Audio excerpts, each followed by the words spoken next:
It's going. Happy hour with Woodford Reserve. Ooh. That'll get you happy. Well, it's a milkshake, a bourbon milkshake. What do you got? Do you have ice cream in that thing? I'm sorry, a bourbon root beer shake, root beer float.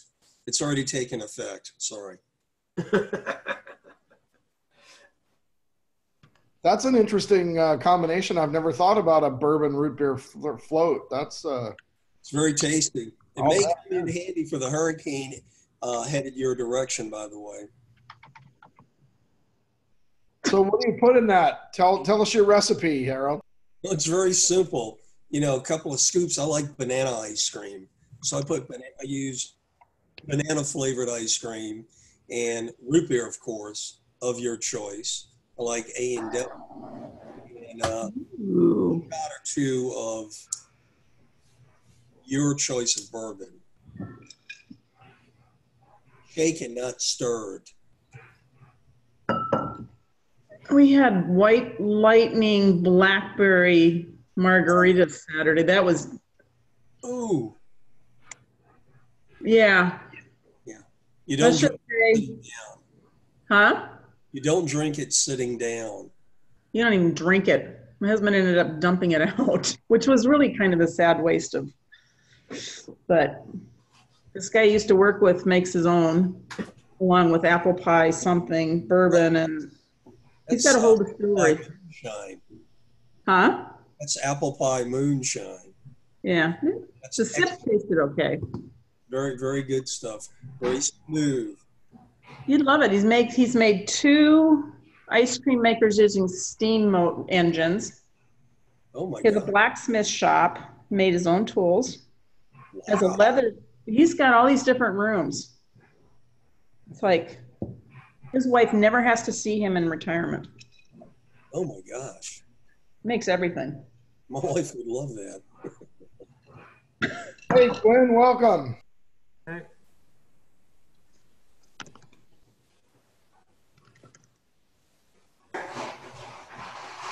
Hello, Quinn. hey, How you doing? well, Good. Is the how's the house hunting going? haven't found anything yet. Pardon me? Haven't found anything? No. No. You put in an offer on a couple. I understand they weren't accepted. The husband, well, ex-husband wanted to accept, but the ex-wife didn't want to accept it. Okay. Better off to move on. Yeah.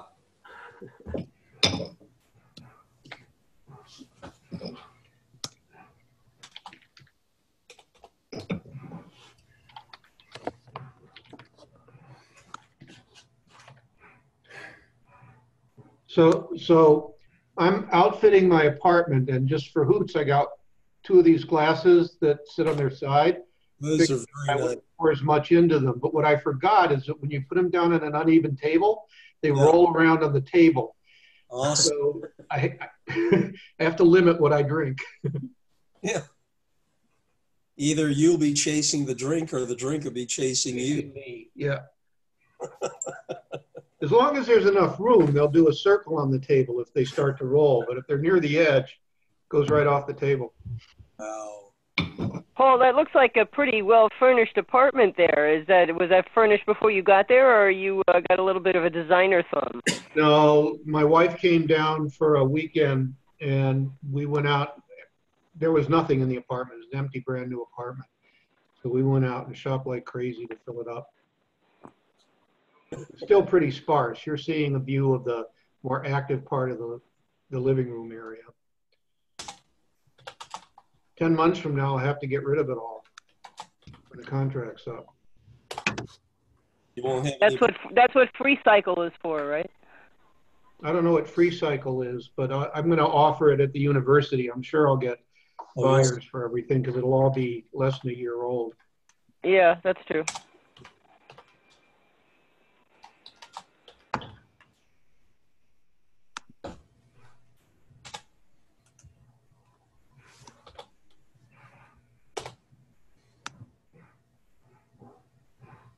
So Terry messaged me. He said he wasn't going to be here, but he was hoping that we would have a visitor named Sean O'Connell. So let's see if we get a visitor tonight. That would be nice. Is this a visitor from Christmas past?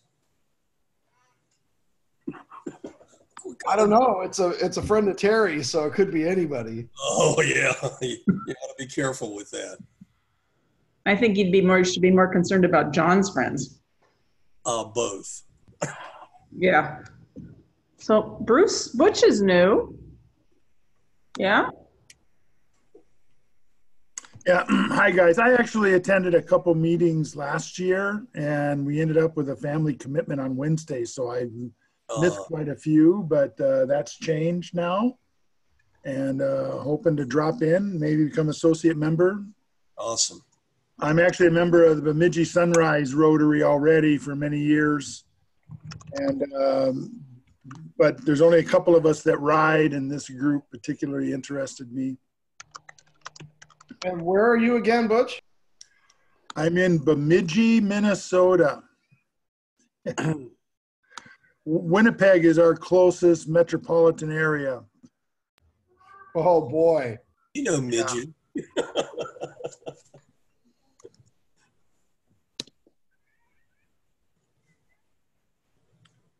But yeah, I'm glad to be back.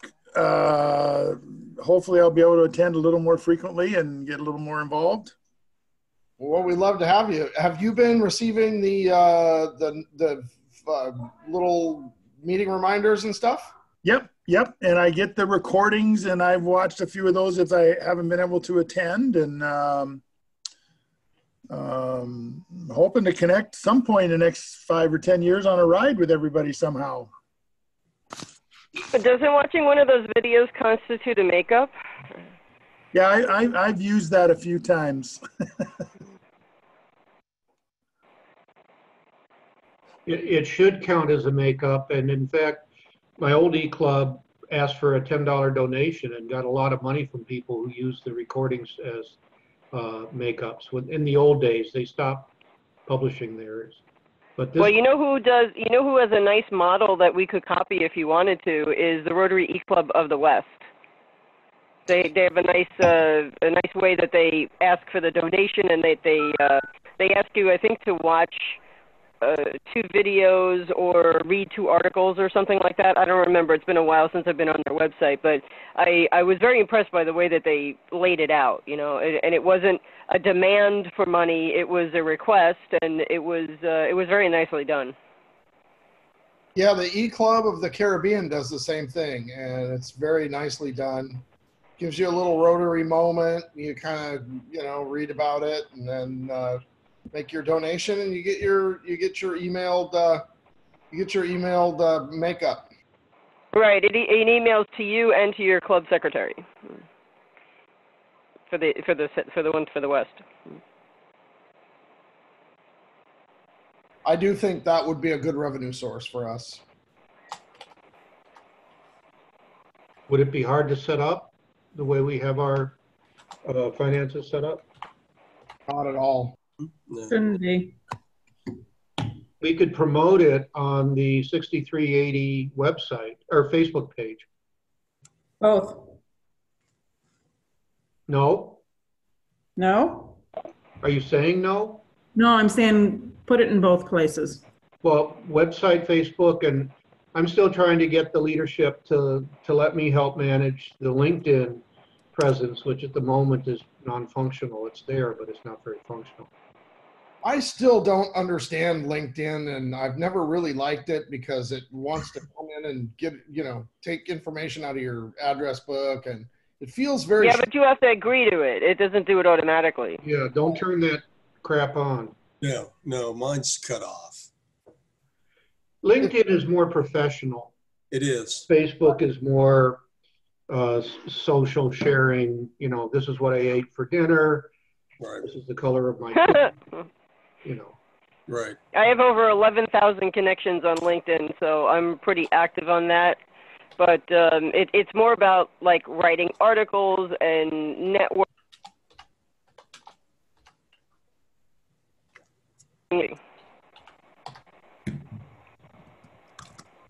You're breaking up. I said LinkedIn is sort of the internet version of what Rotary used to be. Network. Well, I'm going to have to learn more about it because I've got to put a Dr. Brian Green profile up here pretty quick. Easy peasy. You can do it. Think of it as Facebook with a tie. A bow tie. Yeah, you can do a bow tie. A sparkly bow tie with LED lights. I had a floridly psychotic patient tell me that I needed to lose the bow tie yesterday. I thought it was highly entertaining. So you're working on your MD, or what are you pursuing right now? Yeah, I'm finishing my MD, taking boards, and just I'll be done in December. Hey. Oh, wow. Congratulations. Thanks. It's been a long road. Yeah. More to come.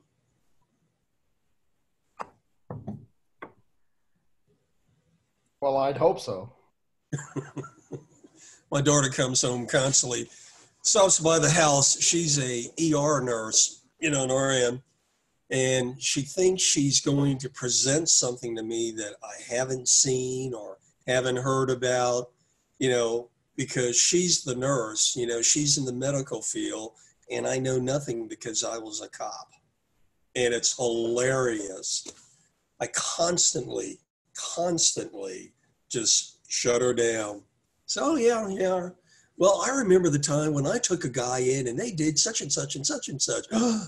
They did? Yeah. So it's real comical. Have a good time with her. I feel for your daughter. I do too. She'll never get one up on the old man. Give her a chance. She's even taken up boxing with her fiance, not punching him, but he's a former Marine and he coaches on the sideline. So she decided to get involved with it as well. And I thought, no, a nurse who boxes? Well, she does real well. Good for her. She won the South Carolina Golden Glove, competition a few months ago. So she's really gotten into it. And she's always coming by and, wanting to spar with me, and I just kind of push her back and say, no, go play somewhere else, little girl. I don't do well with sparring and playing, if I get into a fight, it's to the finish, and I end it. And she kind of looks at me puzzled like, but I don't understand. And then she'll try something, I'll put her in a hold and she's frozen in fear. How did you do that? Got a few tricks up my sleeve still. Harold, I was thinking that as far as her and, the stories and you saying she can't surprise you. Yeah. You might want to think about going ahead and acting surprised, because as she continues to raise the bar, Yeah, I'm thinking the same thing. at some point, you may not want that. Let her win some. This is a kid who tells me, hey, Dad, someday I'll change your diapers. And I said, no, you won't. No, you won't. Not ever. Before that happens, I'll fly off the side of a mountain, going Mach 2. There's no way. Be careful about saying never. I've learned that lesson. Maybe I guess in heaven. I changed both my mom and my dad's diapers. So I did too. Yeah. Yep. My mom died at 98 and my father at 96. So if that's any indication, I may last, I turn 65 next month. So I might last, I don't know, maybe a few more months. I didn't think I'd make it past 25. Surprise. I don't know. You keep drinking those bourbon milkshakes. Well, I'll be on the golf course tomorrow morning at 9:30. I've got to get in some rounds of golf before the impending bad weather arrives next week. I was going to go to Virginia, Woodstock, Virginia, for a BMW RA rally, but nah, I'm not going to be doing that again, because that would be next Thursday. And the prediction is it's going to get pretty snotty up here. Miami is going to, it's a toss-up right now. I'm keeping my fingers crossed and hoping you guys don't get pummeled. Now, if a hurricane comes, will you evacuate, or are you one of the unfortunate people like I used to be who had to stay hunkered down in place? Well, I'll evacuate my wife and son, but I'll go to Jackson and just work at Jackson and stay there. Yeah, because that's the public hospital, and that's where I'll end up going. It's probably one of the safest places around. But, I don't think we're going to see it. I think we're going to see a lot of rain, but I think it's going to be, the way the storm track looks, it's going to be further north. But we have laid in quite a bit of hurricane supplies. And honestly, Cat 3 is not that big a deal. Oh, yeah, it is. I've been through a couple of Cat 3 hurricanes. I've been through a Cat 4. Yep. Between the Coast Guard and the police department, I shouldn't be alive. And hurricanes are nothing to sneeze at. I interviewed a guy who decided he would go upriver and anchor out and ride out a Cat 4 hurricane.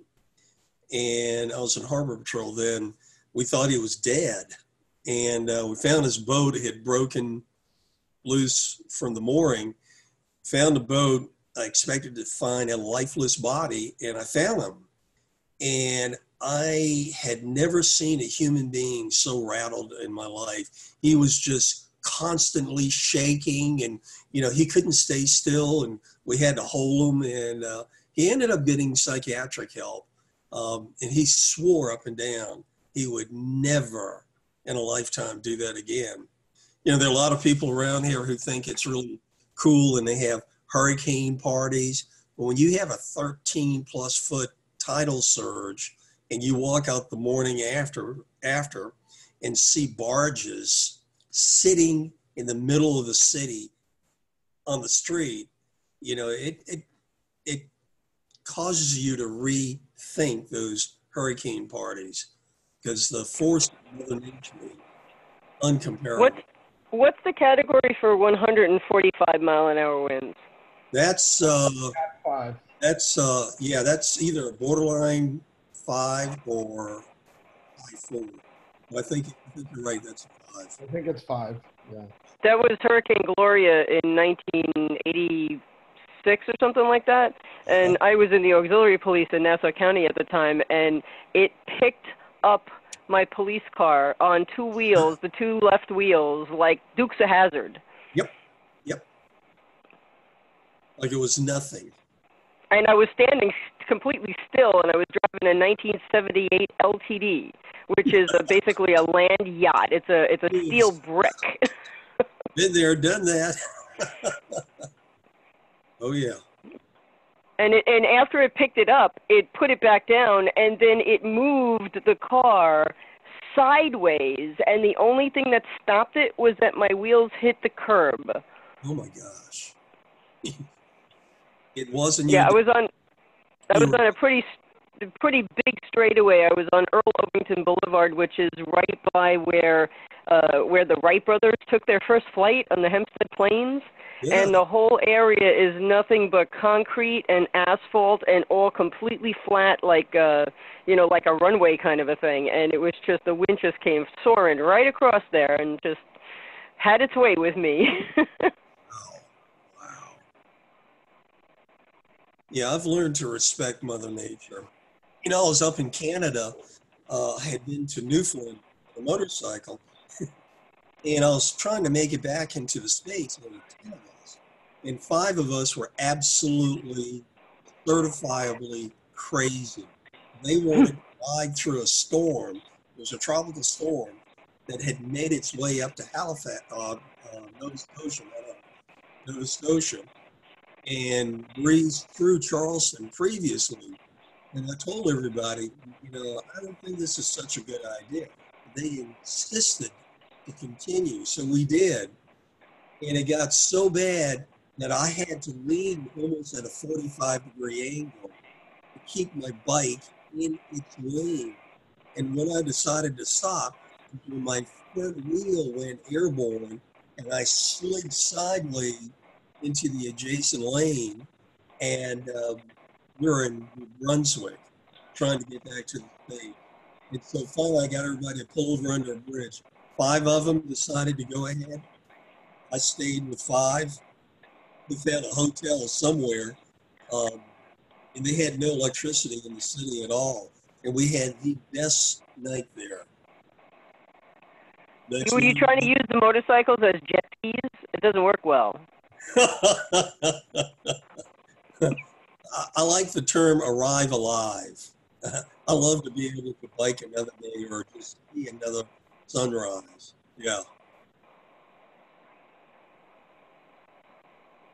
It was fun though, looking back on it. Actually, Newfoundland was cool.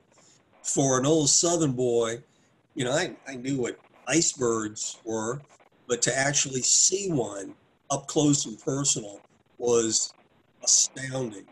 It was absolutely incredible. Went into a village where the Vikings had landed, and I didn't understand why the temperature dropped about 15 degrees. I mean, it was real eerie feeling. And so we pulled over and there was a fog on the water. We couldn't see what was out there. And we all had dual sport bikes. So I said, come on, let's go out to the water's edge. We'll say we've touched the water. And so we went to the water's edge. The sun came up and it started baking off the fog. These huge icebergs appeared. And all of us were standing there with our mouths gaping wide open. Like, is that what I think it is? Yeah. It was beautiful. I'd go back there in a heartbeat. Did you get a chance to go to the Bay of Fundy? Oh, yeah, yeah. In fact, I learned how to sail on the Bay of Fundy when I was 15.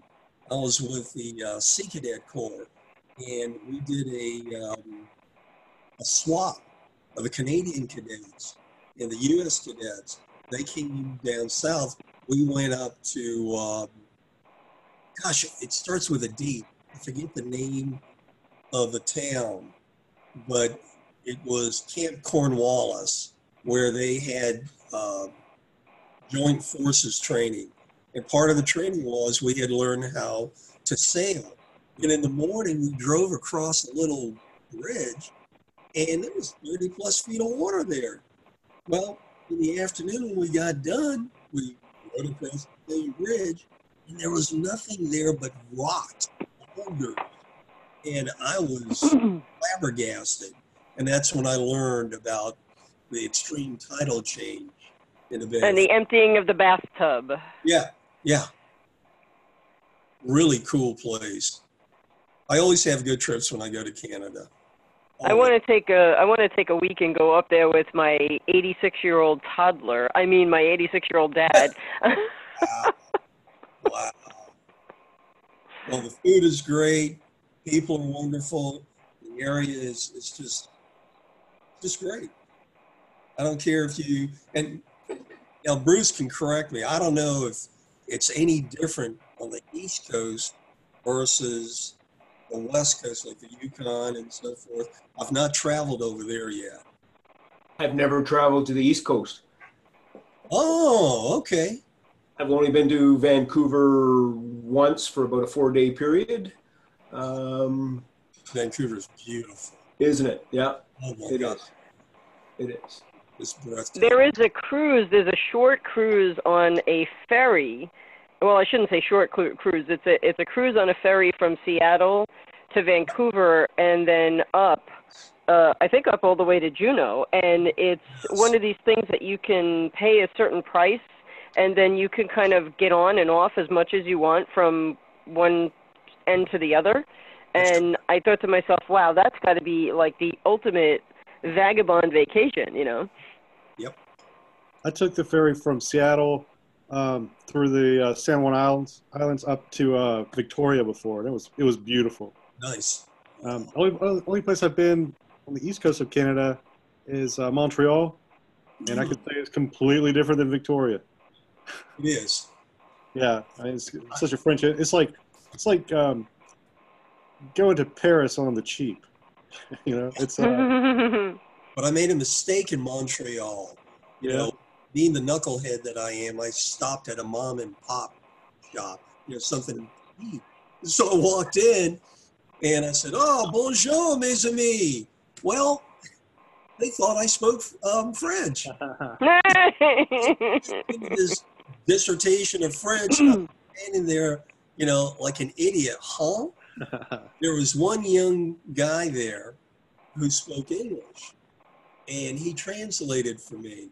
And we had the best time. I had the entire restaurant in stitches.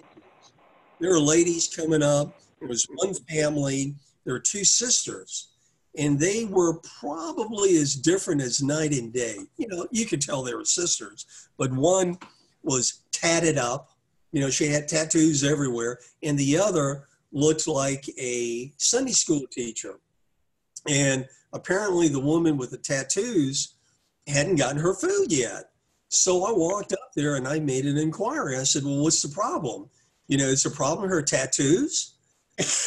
And everybody kind of looked at me like, I can't believe you said that. And so they pushed the food out to her right away. Oh, man, she thought I was the greatest thing since sliced bread. And they just laughed. When I got on my bike, I was leaving. I said, au revoir, au revoir. That's all I can say. Nice. But it was a little too crowded, a little too busy for my personal taste. I tend to maybe push away from the busy metropolitan area. You know what I like so much about ex-cops is What? that we guys don't even know the definition of politically correct. Politically what? Yes, Yeah. exactly. Yeah. So it makes it so much more fun to have a conversation. Oh, yeah. Oh, yeah. But, you know, I've learned to be careful about those conversations.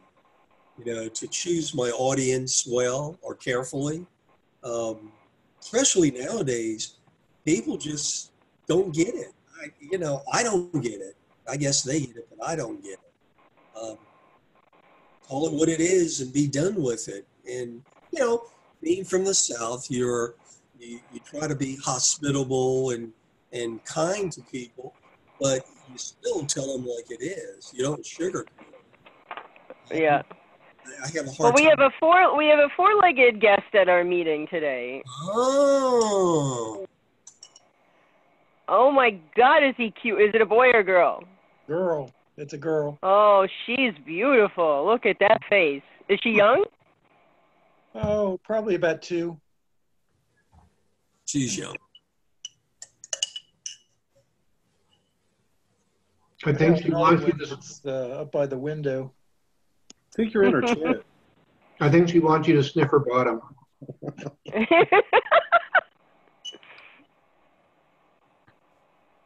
I'm a cat. Here's my butt. Sniff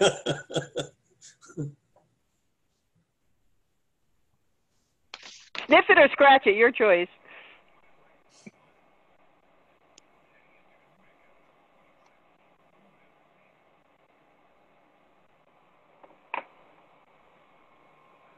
I'm going for another margarita.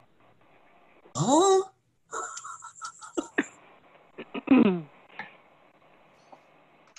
You're setting the tone.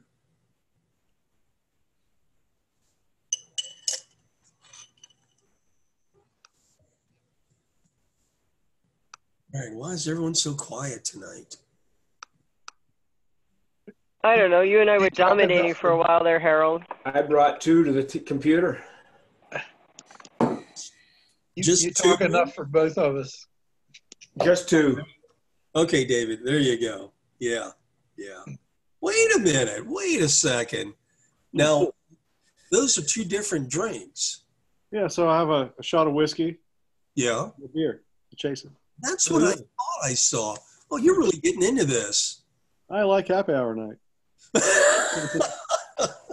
What's chasing what? Is the beer chasing the? You know, I was pretty much just sipping the whiskey. Done with that, I'll hit the beer. So the whiskey's chasing the beer. Yeah. Oh, good, good. What are you drinking? Just a beer. Okay. Kind of beer. Some MGD? MGD imported. Yeah. Oh, okay. All right. It's cheaper than our own brands here. Really? What? Serious? It's still $40 a 2-4. Huh? Holy. $40, $41.95 a 2-4. And that's the cheap beer. 2-4. Is that a case? Well, a case? A case of 24, yes. 2 dozen. $42? Yes. Nope. But we have free health care. Yeah, but there's a lot less alcohol in that beer than your local beer, isn't there? Does that include mental health? This is the 5%. Uh-huh.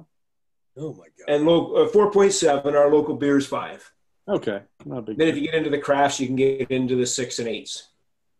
Gotcha. I think you would do better making your own beer. I have done that for a while. Did do that for a while back in the days when I had lots of time and no money.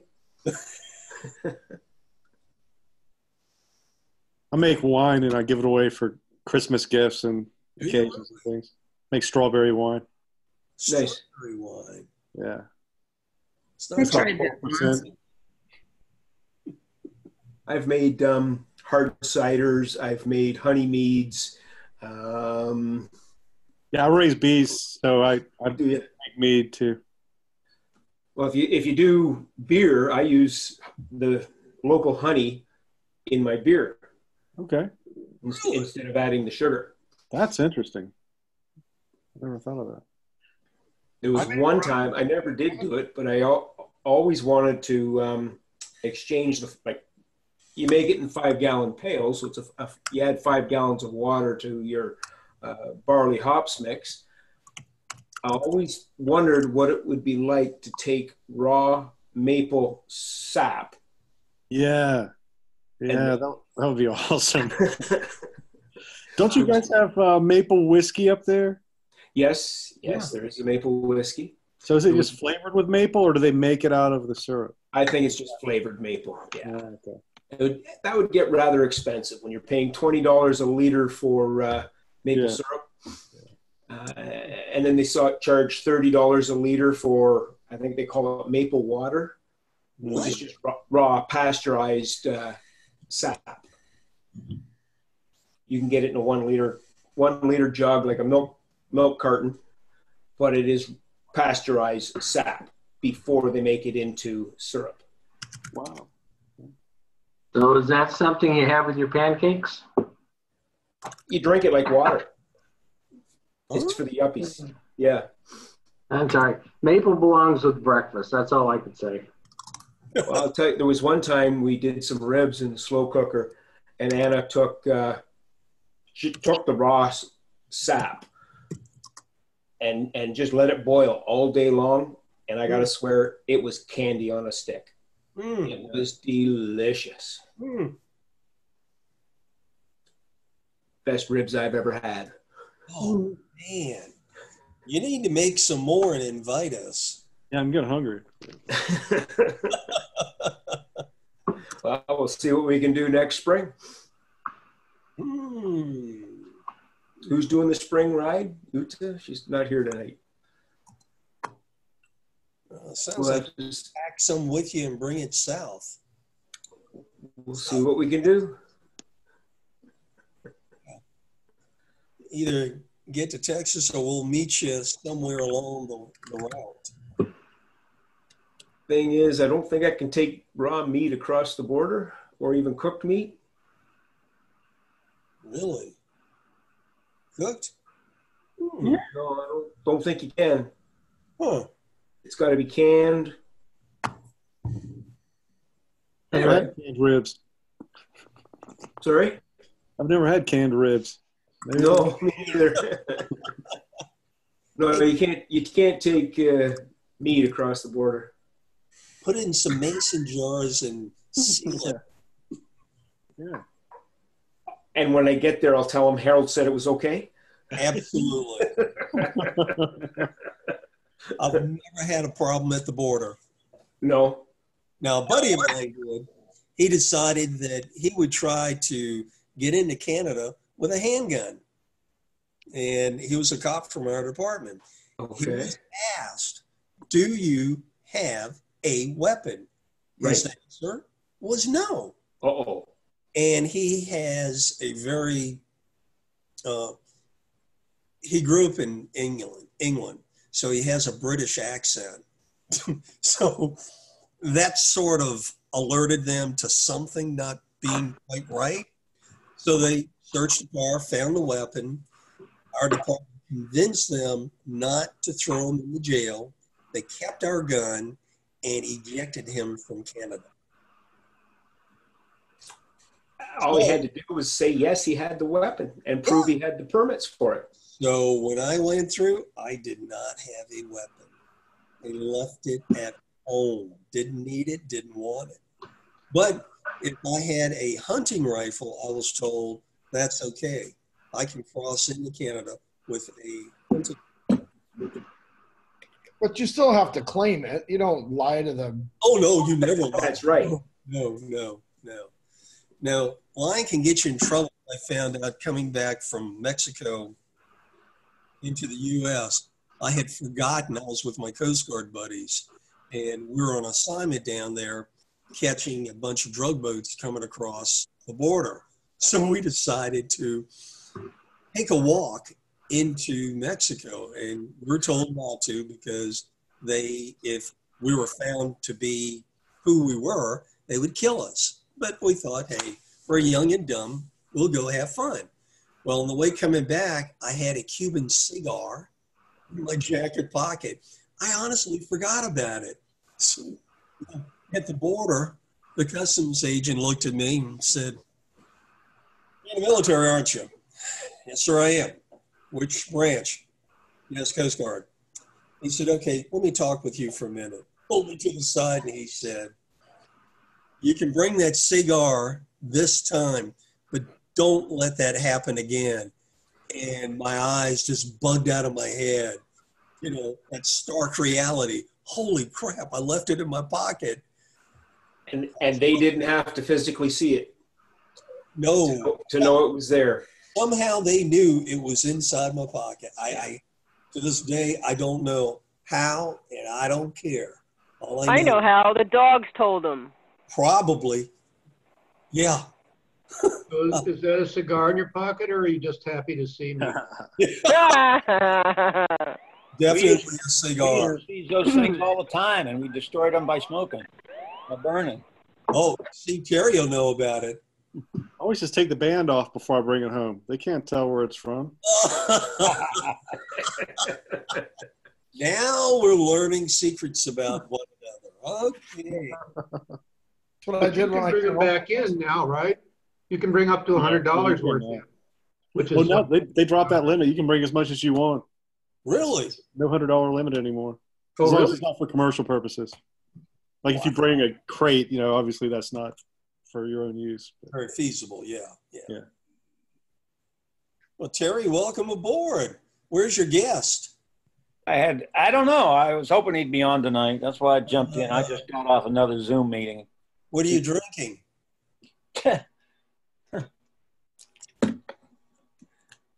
Gatorade. Uh-oh. You? Somebody call 911. Terry's drinking. Oh, I'm not sure.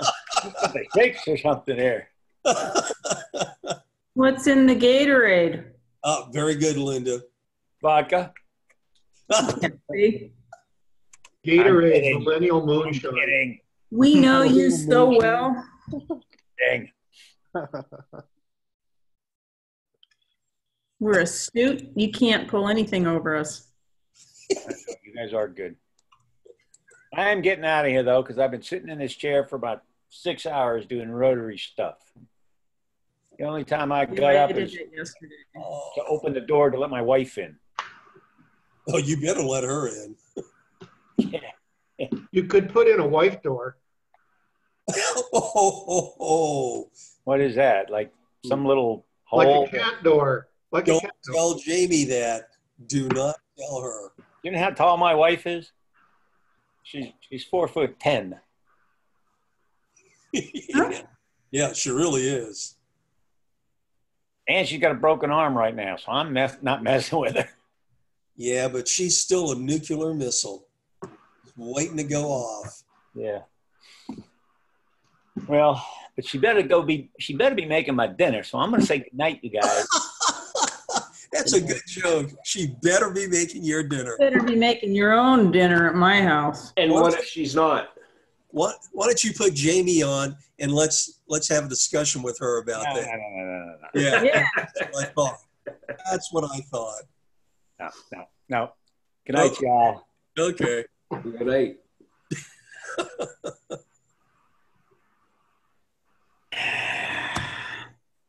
And then there were 9.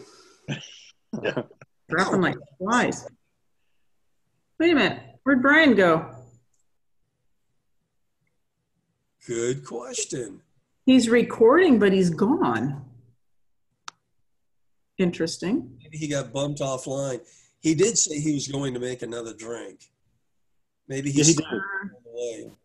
Uh-huh. It's recording. Whatever. It'll take forever. Hopefully it won't take forever this week like it did last week to down. So, Rob, you're planning on leaving next Thursday, Right. and you're going to go to Owen Sound. Do you need to drop your trailer off at my house? Yes, we'd like to. Okay. I will email you my address.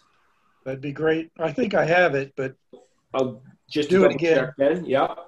And just leave it on the lawn somewhere. Doesn't matter where. I'm about an hour from Owen Sound and about 20 minutes from the Collingwood Hotel. sounds good. So We'll try to get there early enough. sure. Yep. I'm Maybe not sure of the drive time, but I'm going to head to Owen Sound about 5:30 myself, and maybe we can ride together, or maybe you'll already be checked in. I don't know. okay. I'll probably talk to you more during that week. Sure. Perfect. Looking forward to it. So am I. So am I. We had a nice pre-ride. A few rough roads, but it was good. We had 8 bikes, 9 people on the pre-ride. We should have, I think, 13 bikes, 15 people. Sounds good. Yeah. Rory and Judy are going to be 2 of them. Wow. Yep. Quinn's leading us out Friday morning. He's taken the first shift at lead rider up to the tub. Headed where? To the tub, Tobermory. Oh. That's where we're picking up the ferry crossing from between Nice. to South Bay Mouth or the islands. Yeah. Yeah. Very nice. I think he's been scouting out the route, haven't you, Quinn? Just once. Just one? Yeah, I didn't have time over the weekend, really. Oh, okay. It's going to be I a had surprise. a girlfriend at home. Right. You took your girlfriend to university? Yep. And she's going to be joining us for dinner on the Saturday night? I believe so. Good. So Brian said he's restarting his router if he can't get back on and his internet died. Oh, And he's a techie guy. Ooh. Well, doesn't say much about his techiness now, does it? No, that's why he's becoming an MD. So I had a doctor appointment this morning, and the doctor comes in and she goes, this computer's going to take too long. So the IT guys put in a thing where she has to scan her badge and it's supposed to log her into the computer, right? scan it, logs her out. She said it takes 10 minutes to log her in. She went out, logged into the computer out there the old way, and was back in 2 minutes. Information. Progress being made. Yeah. No, you should never let IT guys go, oh, this is a really cool thing and we should implement it. Yeah. I know that one well. The eyes of the beholder.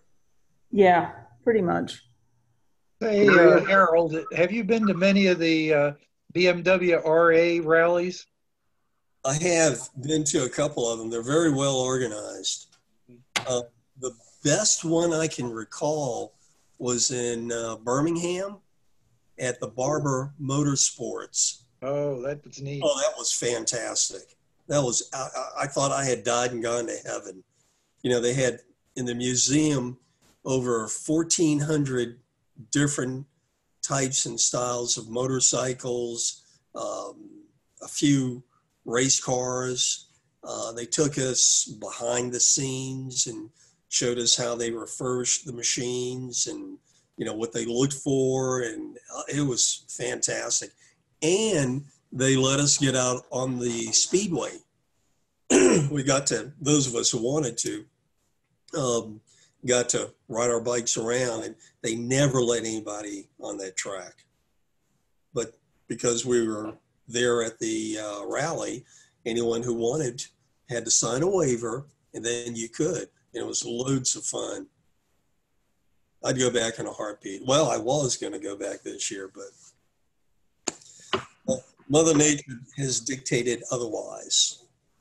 Now, I don't mind riding in rain. If I get caught in the rain, I have a problem starting out in the rain, unless I'm somewhere mid-trip. That's the way I look at it. So I can give you a rain riding in the rain funny story. Uh-oh. Did you keep Not the me. bike upright? Oh. Not me. Okay. We had a celebration of life last Friday for a guy that worked with my husband. Yeah. And the guys got up and told stories about riding to Sturgis from Washington. It started raining in Montana. Rick is in shorts. It starts raining. He's doing 80 plus miles an hour. On a motorcycle with short pants on? Uh-huh. No. What's wrong with this picture? I don't like riding in the rain. I don't like riding at night. I've seen people ride bikes, excuse me, with short pants and flip-flops. Yeah. No helmet. Seen that too. I on I-5. When I was in high school, I had a KZ 750. Yeah. That was the only transportation I had. So I had a snowsuit and a rain suit. There you go. Everywhere, every day. So I pretty much started out the same way, except mine was a beat up 350 Honda that took me about a half an hour to kickstart it. Which Honda was it? All I know is a 350 kickstart. This was back in 75. Yeah, 75, 74. You have to understand, I came up in a family where my father said, boy, as long as you live under this roof, you'll never ride a motorcycle. Okay. Challenge accepted. So I knocked on the door one day, and there are two things he hated. I don't know which was worse, that I became a cop or that I became a motorcycle officer. I was going to ask you if you were a motor cop. I thought you were. Yeah, for a brief time. After the third accident, I got tired of people running into me and dragging me down the street. It didn't seem like fun anymore. And after I explained to him this is what I decided to do and that he couldn't do anything about it, it was an honest occupation, a very decent one at that. He kind of slammed the door in my face and said, you know, goodbye, then slammed the door. Wouldn't speak to me for a month. Wow. Furious.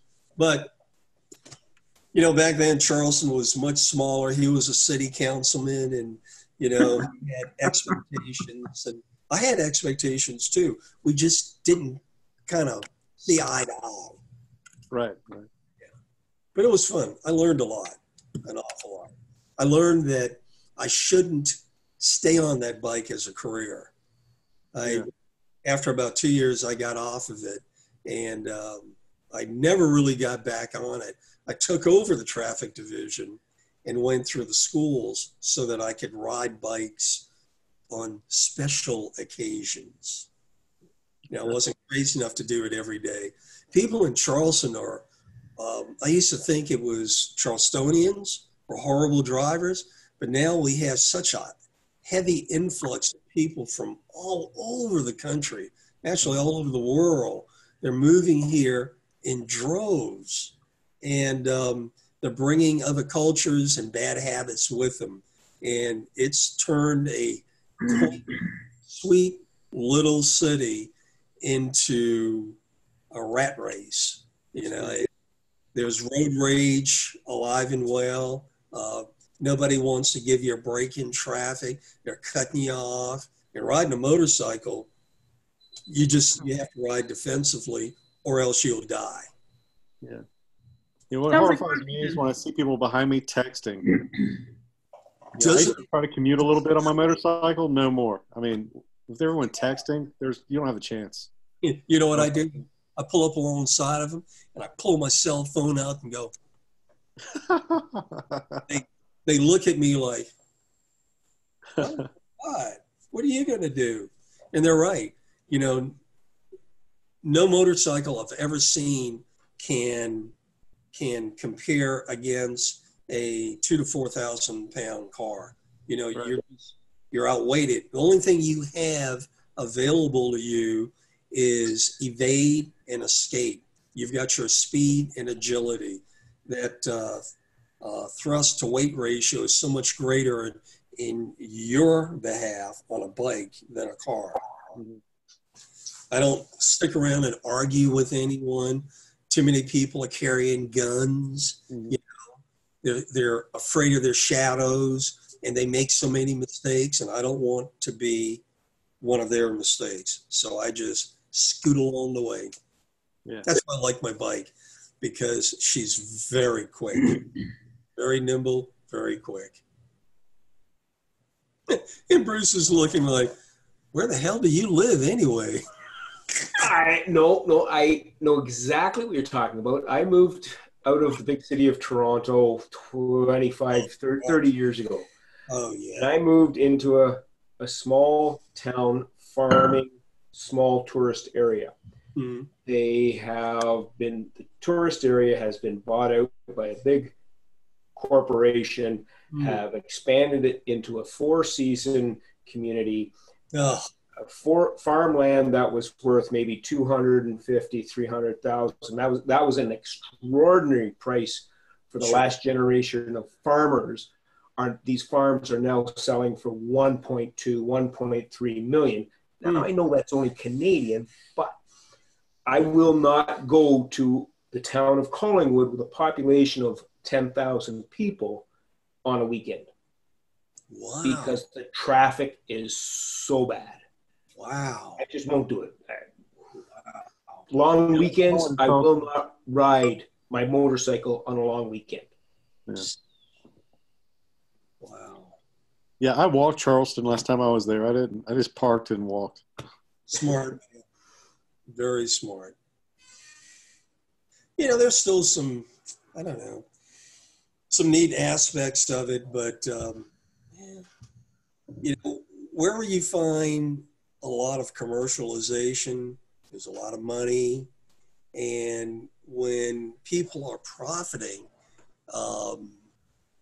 from a lot of that commercialization, you see a lot of the really cool things kind of fall to the wayside. Mm-hmm. You know, we used to have a lot of single-family dwellings being developed. Now, you only see these units of 300 to 600 units. Yeah. You know, nobody knows how to build anything else. And the reason is because the investors know they can turn a dollar a whole lot quicker. Well, turn many dollars a whole lot quicker with those multiple units. And they don't care that geographically you have the same geographic area, but now you're adding traffic-wise 3 times the number of motor vehicles. And then people begin to wonder why the arteries are so congested. And then they blame local governments and say, you should have known your infrastructure is too old. The geography of the land can't handle it. So is that driven by college students, do you think? Well, no. It used to be between the Medical University of South Carolina, that's in Charleston, and a college at Charleston. Between those two entities exploding, it has drawn many, many students of all sorts. But now you've got young entrepreneurs, business types, and then you've got a large group of retirees making a ton of money up north and tired of shoveling snow and then coming south and just landing here because people talk about it all. It's pretty, yeah. And it is pretty. It was prettier before 1989 when Hugo struck and almost decimated Charleston. But it's been very resilient and it bounced back. For example, I've got moss hanging on the trees in front of my house right now. After Hugo in 89, it probably took 10, 15 years before any moss began growing on our oak trees again. And that's one of the iconic signatures of the old antebellum South. You go down these old plantation roads with oak trees covering the roadways with moss gently hanging from it, and the rays of sun kind of speckled on the roadway, peeking in between the trees. It's absolutely breathtaking. But after the hurricane, we lost all the moss, and we lost many, many of the trees that dotted throughout the low country area. But it's come back. So if you were to see it now, you would say, oh man, what a pretty place. Yeah, it's still okay, but can't beat the sunsets. I don't know. Uh-oh. Bob's leaving. I'm leaving. Bye, Bob. It's 5:04, We're 7:04, 8:04. I hope everybody had a great time. You too. Enjoy your weekend. I finished See one. y'all next week. See you next week. See you next week. Have a good week. You too. Bye. Stay dry. Cutting y'all off.